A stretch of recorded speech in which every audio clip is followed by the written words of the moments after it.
Illustration 51 ആണ് next നമ്മൾ discuss ചെയ്യുന്നത്. അപ്പോൾ ക്വസ്റ്റ്യനിലേക്ക് നോക്കുക. Mister Ganesh is N employee in A private firm. He has been getting monthly salary 15,000. Okay, അപ്പോൾ 12 ചെയ്താൽ ബേസിക് സാലറി കിട്ടി. ദെൻ ഡി എൻ എസ് പേ ഉണ്ട്, DNS അലവൻസ് ഉണ്ട്, എൻ്റർടൈൻമെൻറ്റ് അലവൻസ് ഉണ്ട്. ഇതൊക്കെ പെർ മന്ത് ഉള്ളതാണ്. ആനുവലിലേക്ക് കൺവേർട്ട് ചെയ്യുക. Bonus 25,000, commission 15,000. അത് രണ്ടും പെർ മന്താണ്. പെർ ആനാക്കിയിട്ട് നമുക്ക് പെർ ആനം തന്നെയാണ്. ഇപ്പോൾ നമ്മൾ കൺവേർട്ട് ചെയ്യേണ്ട കാര്യമില്ല. ദെൻ യൂണിഫോം അലവൻസ് 5,000 ആണ്. And spend for the purpose 4,000 എന്ന് പറഞ്ഞാൽ എന്താ? Uniform allowance is A special allowance. എത്രയാണോ നമ്മൾ ആക്ച്വലി സ്പെൻഡ് ചെയ്തിട്ടുള്ളത് അത്രയും പോർഷൻ നമുക്ക് ടാക്സ് ഫ്രീ ആണ്. അപ്പോൾ ഇതിൽ 5,000-ൽ 4,000 യൂസ് ചെയ്തിട്ടുണ്ടെങ്കിൽ ബാക്കി 1,000 മാത്രമാണ് ടാക്സബിൾ ആയിട്ട് മാറുന്നത്. Then rent free furnished house കൊടുത്ത ഇൻഫോർമേഷൻ തന്നിട്ടുണ്ട്. RFAൻ്റെ കാൽക്കുലേഷൻ അവിടെ പറഞ്ഞിട്ടുള്ളത് ഓൺഡ് ബൈ ദ ഫേം ആണ്. ഫേം ആണ് ഓൺ ചെയ്തിട്ടുണ്ടെങ്കിൽ നമ്മൾ ഏത് റേറ്റ് നോക്കേണ്ടത് എങ്ങനെയാണ്? ഈ ഒരു കേസാണ്. അക്കോമഡേഷൻ ഓൺഡ് ബൈ എംപ്ലോയർ ആണെങ്കിൽ 40 lakh എബോവ് പോപ്പുലേഷനുള്ള സിറ്റിയിലാണെങ്കിൽ 10% ഓഫ് സാലറി. 15 to 40 lakh വരെ പോപ്പുലേഷൻ ആണെങ്കിൽ 7.5% ഓഫ് സാലറി.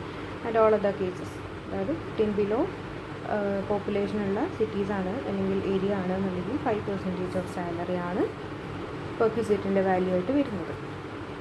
ഓക്കെ, അപ്പോൾ ഇവിടെ estimated rental value 60,000 per annum തന്നിട്ടുണ്ട്.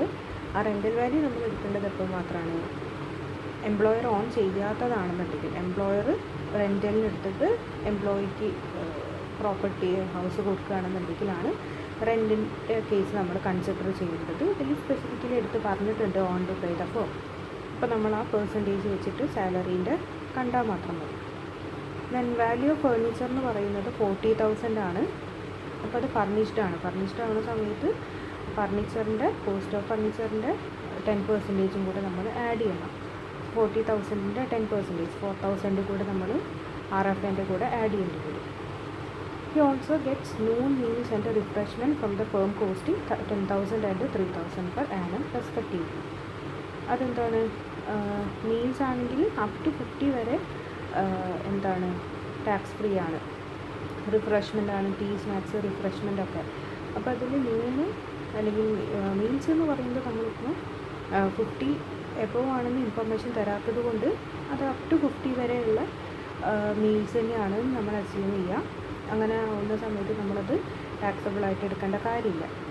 സോ ഈ ഒരു പോർഷൻ നമുക്ക് ടാക്സബിൾ പോർഷൻ അല്ല. അടുത്ത പെർക്വിസിറ്റ് എന്ന് പറയുന്നത് ലാർജ് കാറ് പ്രൊവൈഡ് ചെയ്തിട്ടുണ്ട് ഫേം. അതായത് ഫേം ആണ് ഓൺ ചെയ്യുന്നത്, അതുകൊണ്ടാണ് പ്രൊവൈഡ് ചെയ്തു എന്ന് പറയുന്നത്. ആ കാറിൻ്റെ വാല്യൂ 8 lakh ആണ്. ദെൻ ഇത് യൂസ് ചെയ്യുന്നത് പേഴ്സണൽ പർപ്പസിനാണ്. ആൻഡ് ഫേം ആണ് ഇതിൻ്റെ എക്സ്പെൻസുകൾ മീറ്റ് ചെയ്യുന്നത്. എക്സ്പെൻസ് എന്ന് പറയുന്നത് ഫ്യൂവലിൻ്റെ എക്സ്പെൻസ് ആയിട്ടൊരു 45,000 ആൻഡ് ഡ്രൈവറിൻ്റെ സാലറി ആയിട്ട് 4,000 ആണ് ഇതിൻ്റെ എക്സ്പെൻസ് ആയിട്ട് വരുന്നത്. ഇപ്പോൾ നമ്മൾ നോക്കുമ്പോൾ മോട്ടോർ കാറിൻ്റെ വാല്യുവേഷനിലേക്ക് നോക്കുക. ഈ പറഞ്ഞിരിക്കുന്ന കേസ് എന്ന് പറയുന്നത് എംപ്ലോയർ അല്ലെങ്കിൽ കമ്പനിയാണ് ഓൺ ചെയ്യുന്നത്, അതുപോലെ തന്നെ എക്സ്പെൻസ് മീറ്റ് ചെയ്യുന്നതും എംപ്ലോയർ തന്നെയാണ്. ദെൻ ഒഫീഷ്യൽ ഓർ പേഴ്സണൽ യൂസിന് ചോദിച്ചു കഴിഞ്ഞാൽ പേഴ്സണൽ പർപ്പസ് ഓൺലി എന്ന് പറഞ്ഞിട്ടുണ്ട്. അപ്പോൾ ഈ ഒരു കാറ്റഗറിയാണ് നമുക്ക് വേണ്ടത്. ഇതിൽ ലാർജ് ആണെങ്കിലും സ്മോൾ ആണെങ്കിലും ഒക്കെ ഇതേ കേസ് തന്നെയാണ്. നമുക്ക് പേഴ്സണൽ പർപ്പസിനാണ് യൂസ് ചെയ്യുന്നതെങ്കിൽ വാല്യുവേഷൻ വരുന്നത്. ഇനി അവിടെ എന്തൊക്കെ നമ്മൾ പെർക്വിസിറ്റിൻ്റെ വാല്യൂ ആയിട്ട് എടുക്കണം?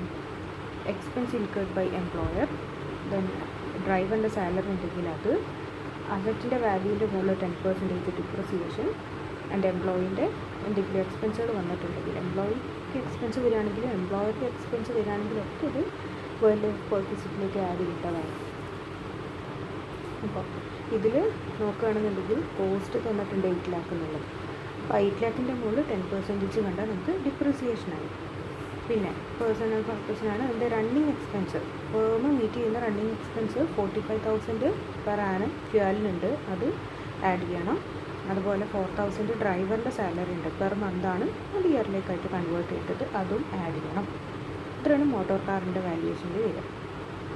ദെൻ 4,500 പ്രൊഫഷണൽ ടാക്സ് ആ ഒരു ഇയറിൽ അടച്ചിട്ടുണ്ട്. അത് നമുക്ക് ലാസ്റ്റ് ക്ലോസ് സാലറിയിൽ നിന്ന് ലെസ് ചെയ്യേണ്ടതായിട്ടാണ്. ദെൻ കമ്പ്യൂട്ട് ചെയ്യേണ്ടത് നമ്മൾ 4 കേസസിലായിട്ടാണ്. ദെൻ പോപ്പുലേഷൻ 40 lakh എബോവ് ആകുമ്പോഴും 25 lakh ആവുന്ന സമയത്തും 15 lakh ബിലോ ആവുന്ന സമയത്തും 1 lakh ബിലോ ആവുന്ന സമയത്തും. അതിൽ നമ്മൾ ഓൾറെഡി ഇപ്പം അതിൻ്റെ പേഴ്സൻറ്റേജസ് പറയുകയും ചെയ്തു. അപ്പോൾ ആൻസർ അത് ചെറിയൊരു ആൻസർ തന്നെയാണ്. സാലറി എന്ന് പറയുന്നത് എന്താണ്, പെർ മന്ത് തന്നിട്ടുണ്ട് നമുക്ക്. Salary, DP, DA, entertainment allowance ഇതൊക്കെ നമ്മൾ മന്ത്ലി ഉള്ള എമൗണ്ടിനെ കൺവേർട്ട് ചെയ്തു ഇയറിലേക്ക്. ബോണസ് ആൻഡ് കമ്മീഷൻ ഡയറക്റ്റായിട്ട് നമുക്ക് തന്നിട്ടുണ്ട്. ദെൻ യൂണിഫോം അലവൻസ് 5,000-ൽ 4,000 മാത്രമാണ് നമ്മൾ സ്പെൻഡ് ചെയ്തത്. ബാക്കി 1,000 ടാക്സബിളായിട്ട് മാറി. റെൻറ്റ് ഫ്രീ ഫർണിഷ്ഡ് ഹൗസ് കാണുന്ന സമയത്ത് സാലറീൻ്റെ 10% ആണ് നമുക്ക് കാണേണ്ടത്. സാലറി എന്ന് പറയുമ്പോൾ എന്തൊക്കെ വരും, ഇതെല്ലാം വരും. പെർ പീസിറ്റ് ഒഴികെയുള്ള ബാക്കി എല്ലാ ഐറ്റംസും ഉണ്ടാകും. Basic pay, dearness pay, then DA as part of employment, bonus, commission, fees, all taxable allowances, then any monetary payment chargeable to tax. അപ്പോൾ ഈ ഒരു ക്വസ്റ്റ്യനിൽ നോക്കുകയാണെങ്കിൽ സാലറി വരും, DP വരും, എൻ്റർടൈൻമെൻറ്റ് അലവൻസ് വരും, bonus, commission, uniform allowance, taxable portion of എല്ലാ അലവൻസസും other than DA എന്ന് പറഞ്ഞാൽ ആസ് പെർ എംപ്ലോയ്മെൻ്റ് ആണെങ്കിൽ മാത്രം എടുക്കാൻ പറ്റുള്ളൂ. അപ്പോൾ ഇതെല്ലാം കൂടെ ആഡ് ചെയ്യുന്ന സമയത്ത് നമുക്ക് 2,81,000 കിട്ടി. ഇനി ആ സാലറീൻ്റെ 10% ആണ് നമ്മളുടെ റെൻറ്റ് ഫ്രീ അക്കോമഡേഷൻ്റെ പെർസെൻറ്റേജ്. എപ്പം 40 lakh എബോവ് ആണ് പോപ്പുലേഷൻ എന്നുള്ള ആ ഒരു കേസിൽ. അപ്പോൾ 28,100 ആണെന്ന് കിട്ടും 10% ഓഫ് സാലറി. പ്ലസ് 4,000 എന്ന് പറയുന്നത് ഫർണിച്ചറിൻ്റെ ഈ 40,000 വാല്യൂ തന്നിട്ടുണ്ട്. അതിൻ്റെ മുകളിൽ 10% നമ്മൾ കോസ്റ്റ് ഓഫ് ഫർണിച്ചർ ആഡ് ചെയ്യണമല്ലോ. അത് ആഡ് ചെയ്ത് കഴിഞ്ഞാൽ നമുക്ക് RFA വാല്യൂ കിട്ടി. ദെൻ കാറിൻ്റെ നമ്മൾ പറഞ്ഞു പേഴ്സണൽ പർപ്പസിനാണ് നമ്മൾ യൂസ് ചെയ്യുന്നത്. അപ്പോൾ അതുകൊണ്ട് എല്ലാ എക്സ്പെൻസുകളും ടാക്സബിളായിട്ട് മാറും. ഇപ്പോൾ 80,000, അതായത് കാറിൻ്റെ ഡിപ്രിസിയേഷൻ ആയിട്ടുള്ള 80,000, അതായത് 10% വെച്ചിട്ട്.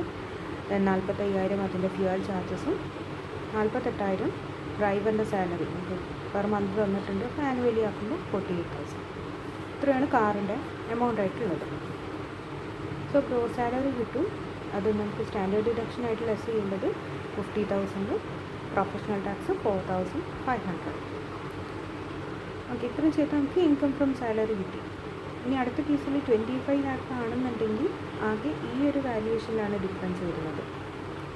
അപ്പോൾ അത് നമ്മൾ RFA കാണുന്ന സമയത്ത് ഇത് 10% ഓഫ് സാലറി കണ്ടതെന്നുണ്ടെങ്കിൽ എന്താണ് നമ്മൾ എത്ര കാണേണ്ടി വരും, 25 lakh ഒക്കെ ആവുന്ന സമയത്ത് 7.5% ഓഫ് സാലറി കാണേണ്ടി വരും. അതുപോലെ 15 lakh 1 lakh ആണെന്നുണ്ടെങ്കിൽ ആ കേസസിലൊക്കെ 5% ഓഫ് സാലറിയാണ് കാണേണ്ടത്. അപ്പോൾ ഈ 28,100 എന്നുള്ളത് മാറും. അതിനനുസരിച്ച് ഫൈനൽ ഫിഗറിലും മാറ്റം വരും. ഓക്കെ, അപ്പോൾ ഇതിൽ നമ്മൾ ഡിസ്കസ് ചെയ്തിട്ടുള്ളത് RFAയും അതുപോലെ മോട്ടോർ കാറിൻ്റെ വാല്യുവേഷനും ആയിട്ടാണ്.